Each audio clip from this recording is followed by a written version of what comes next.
Magandang araw po mga kuya, mga ate.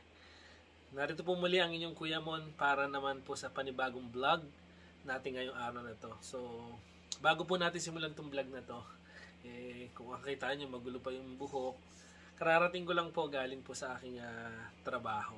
Ayan. So, yung vlog po natin ngayon is mag-unboxing po tayo ng aking pong in-order na dalawang bagay po mula po sa Foot Locker Canada.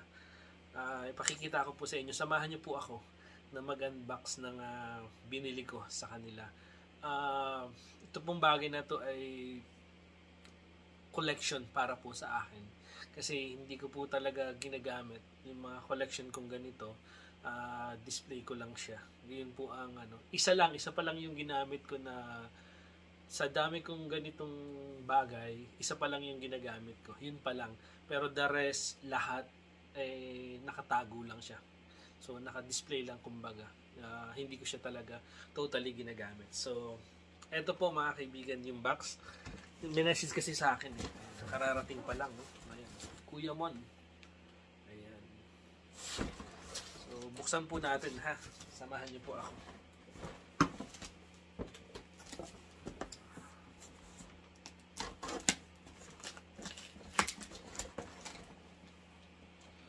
Hirap pa man di magbukas ng ganito. Excited ako kasi nung sinabi sa akin nung landlord ko dito sa bahay na may dumating nga daw po na package. Sabi ko, yan po yung in-order ko akong ganun.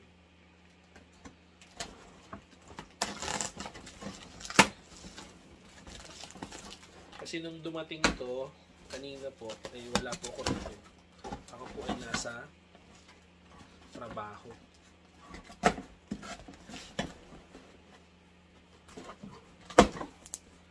Ako po ay nasa trabaho. Ayan na siya, mga kapatid.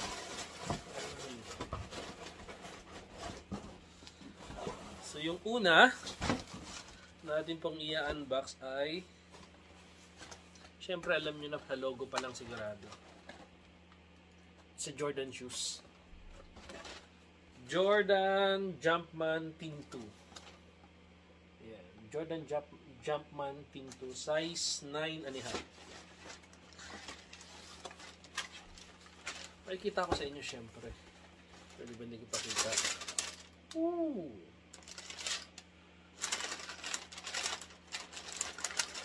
Wow!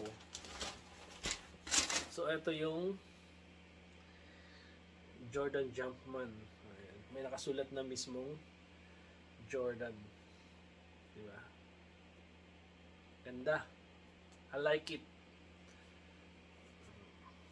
Tingnan natin yung isang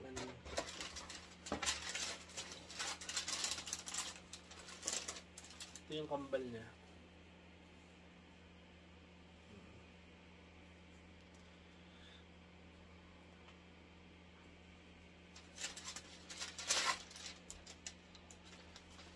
And then, yung isa naman,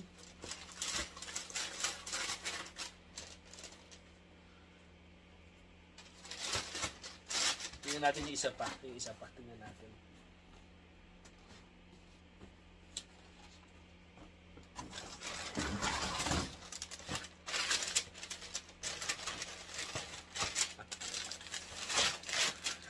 Ay, ganda.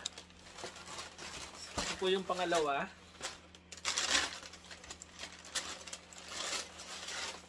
Ay naman. Jordan 6. Jordan 6 ring.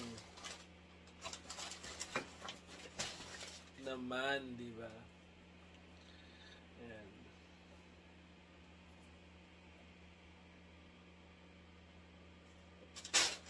Siyempre yung papares niya, kailangan makita niyo yung papares niya pa rin. Ito yung papares.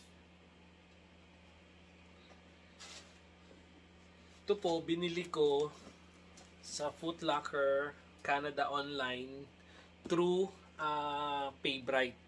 So, yung PayBright po, parang isang company na hindi mo siya babayaran ng ng isang biglaan, kung magkano yung total niya, hindi mo siya babayaran ng magaan siyang bayaran for bi-weekly mo siyang babayaran. So, parang 2 months mo siyang babayaran. Pagka-deliver, yun yung first payment mo. Pagka-order mo mismo, yun yung first payment mo. And then, every 15 days, yun yung susunod-sunod na mga ano mo. So, first payment, pagka-order, then may 3 beses ka pa na babayaran ulit every 15 days. So, magaan siyang, magaan siyang, magaan siyang payment, maluwag sa'yo. Kaya, hindi ka mabibigla sa kahit na mahal yung presyo niya, hindi ka mabibigla sa pagbabayad. So, yun, mga kuya, mga ate, yung dalawang in-order ko na Jordan shoes. So, ito po ay i-display ko lang sa aking pong collection. Additional sa aking pong collection at hindi ko po siya gagamitin. Ito po ay collection lang po. Pero malay natin sa mga kung mga susunod na mga panahon, gamitin ko siya, di ba? Pero as of now, yung aking po mga Jordan shoes, hindi ko po talaga siya ginagamit. Naka-display lang. Isa lang po talaga yung ginagamit ko na Jordan shoes ko.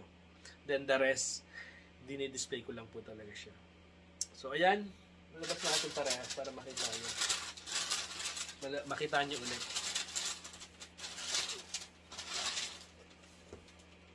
Ito po yung bagong addition sa collection ko po ng mga Jordan shoes. So, maraming salamat mga kapatid sa inyo pong pagsama, sa inyo pong Kuya Mon, sa kanya pong pag-unboxing ng mga bagong collection ng kanyang Jordan shoes. At sa lahat po ng mga na kapanood nito, please like and share and subscribe, hit the notification bell button para po lagi po kayong updated pag may mga bago po akong upload sa aking pong channel. Mula po rito sa bansang Canada, maraming salamat po mga kuya, mga ate. God bless everyone.